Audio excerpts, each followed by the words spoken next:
So hey guys, this is Suraj from Allied the hack. और आज की इस वीडियो में हम बात करने वाले हैं कि आपको इथिकल हैकिंग में क्या प्रोग्रामिंग लैंग्वेज की सच में रिक्वायरमेंट है, और है तो आपको कितनी लैंग्वेज सीखनी चाहिए और कौन सी आपकी सबसे पहली लैंग्वेज होनी चाहिए। और हाँ गाइस, वीडियो के आखिरी में मैं आपको एक फ्री रिसोर्स भी बताने वाला हूँ जो कि एब्सोल्युटली फ्री है और सबसे बेस्ट रिसोर्स है वो प्रोग्रामिंग लैंग्वेज सीखने के लिए। तो आइए बिना किसी देरी के वीडियो को करते हैं स्टार्ट। सबसे पहले बात करते हैं कि प्रोग्रामिंग लैंग्वेज की हमें क्या जरूरत पड़ गई इथिकल हैकिंग में। तो हैकिंग में आपका काम ही होता है कोड को समझ के उसको ब्रेक करना, लूप होल्स ढूंढना।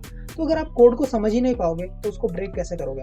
कुछ लोग यहाँ बोलेंगे कि भाई हमारे पास तो इतने सारे टूल्स है तो हमें हैकिंग में कोडिंग की क्या जरूरत है। तो भाई वो जो टूल्स बने हैं वो भी तो किसी ने बनाए हैं ना, कोडिंग करके ही बनाए हैं, प्रोग्रामिंग लैंग्वेज सीख के ही बनाए हैं। तो आपको भी प्रोग्रामिंग लैंग्वेज आनी चाहिए ताकि आप अपने भी टूल्स बना सको। ये ज़रूरी नहीं है कि बार बार किसी के टूल्स यूज़ करना।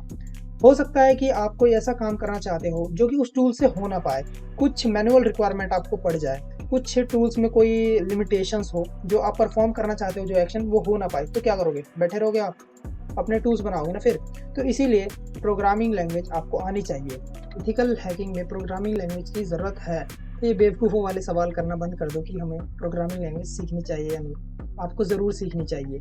आप अलग स्टैंड आउट कर पाओगे। मान लो कोई हैकर है आपके साथ का ही, उसको प्रोग्रामिंग लैंग्वेज नहीं आती है और आपको आती है, तो आप उससे अलग हो ना, आपको उससे ज़्यादा नॉलेज है, किसी भी चीज़ को सीखने में आपको आसानी होगी। इसलिए प्रोग्रामिंग लैंग्वेज ज़रूर सीखना। खैर, ये तो बात हो गई कि प्रोग्रामिंग लैंग्वेज सीखनी चाहिए, लेकिन हमारी पहली लैंग्वेज कौन सी होनी चाहिए। तो इसका आंसर सिंपल सा है, आपको सबसे पहले पाइथन सीखनी चाहिए। पाइथन, पर पाइथन क्यों? पाइथन सबसे आसान प्रोग्रामिंग लैंग्वेज है। अगर आप सी प्लस प्लस, जावा, पर्ल, रूबी इन सब की तरफ भागने की कोशिश करोगे तो आपको ये शायद ही समझ आएगी।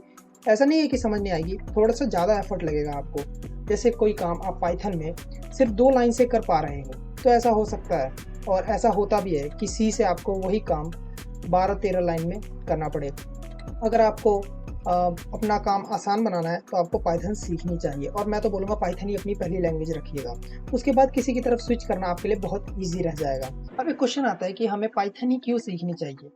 क्योंकि जो हमारी बड़ी बड़ी कंपनीज है जैसे कि Google, Netflix, Shopify, Yahoo, Pinterest और भी काफ़ी सारी जो कंपनीज है वो पाइथन को ही अडॉप्ट कर रही है और उन्हीं पे बेस्ड है। और हमारी यहाँ तक कि नासा भी पाइथन को ही यूज़ करती है। तो आप समझ सकते हो कि पाइथन का बहुत स्कोप है आने वाले फ्यूचर में, और आपको पाइथन ही सीखनी चाहिए अपनी पहली लैंग्वेज। पाइथन तो मैं सीख लूँगा, पर मुझे सीखनी कितनी है।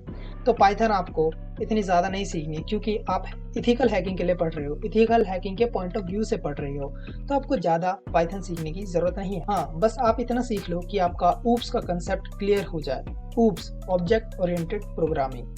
तो आपको यहीं तक पाइथन सीखनी है, ज़्यादा अंदर जाने की कोशिश मत कीजिएगा, क्योंकि पाइथन बहुत बड़ा वास्ट ओशन है और आपको एक छोटा सा टुकड़ा सीखना है उसमें, क्योंकि पाइथन मशीन लर्निंग में भी यूज़ होती है। तो आप समझ गए, आपको ऊप्स तक सीखना है।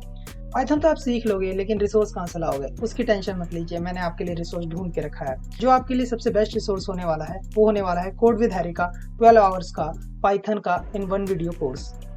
उन्होंने आपको इसमें पूरी प्रोग्रामिंग लैंग्वेज पाइथन की सिखा रखी है, उसके कंसेप्ट भी क्लियर करा रखे हैं। तो आई थिंक इससे तो बेटर रिसोर्स आपको मिलेगा नहीं कहीं, और ये एकदम फ्री भी है। तो इस रिसोर्स को ज़रूर चेकआउट कीजिएगा गाइस। मैं इसका लिंक डिस्क्रिप्शन में दे रहा हूँ। तो मैं मिलता हूँ आपसे नेक्स्ट वीडियो में, तब तक के लिए सी यू सून, गुड बाय।